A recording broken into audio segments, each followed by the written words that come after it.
Salam, salam sejahtera. Renungan harian Mana Bread berjudul Warisan Tak Terlihat. Apa yang kita tanam, itulah yang anak-anak kita tuai.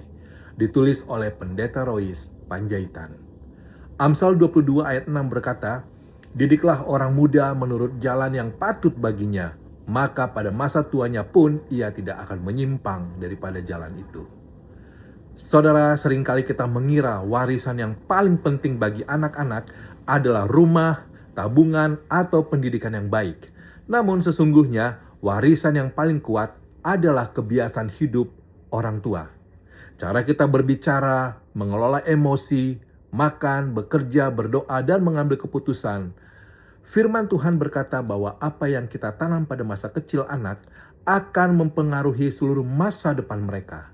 Dan hari ini, sains modern pun mengkonfirmasi hal itu. Penelitian Harvard dan WHO atau WHO menunjukkan anak dari orang tua perokok 1,5 kali lebih berisiko merokok. Anak yang tumbuh di rumah penuh dengan konflik 2 kali lebih rentan mengalami kecemasan. Anak dari orang tua peminum alkohol 4 kali lebih besar menjadi pecandu. Anak dari orang tua yang tidak disiplin lebih sulit mengatur waktu hidup ketika dewasa.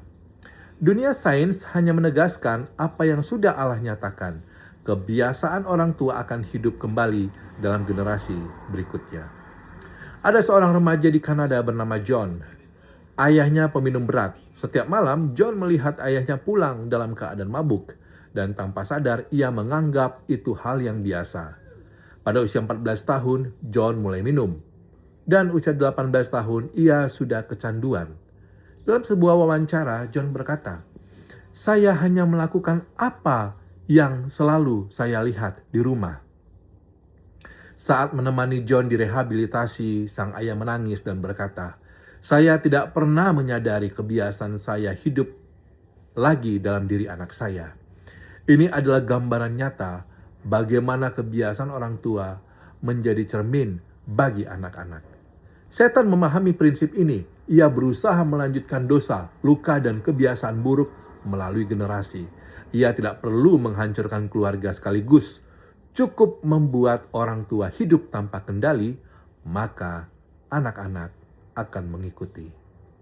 Namun kabar baiknya, Kristus memberi kuasa untuk memutus rantai itu. Jika kebiasaan buruk bisa diwariskan, kebiasaan baik juga bisa menjadi berkat bagi generasi berikutnya. Doa yang tekun, hidup sehat, kesabaran, pengampunan, kesetiaan, dan disiplin dapat menjadi warisan yang mengangkat anak-anak lebih tinggi daripada generasi sebelumnya. Kita mungkin tidak dapat mengubah masa lalu, tetapi kita dapat mengubah apa yang anak kita lihat hari ini. Kiranya Tuhan menolong kita menjadi orang tua yang memberi warisan terbaik, warisan yang mendekatkan anak kepada Kristus, bukan menjauhkan mereka. Terima kasih telah bergabung. Tuhan Yesus memberkati.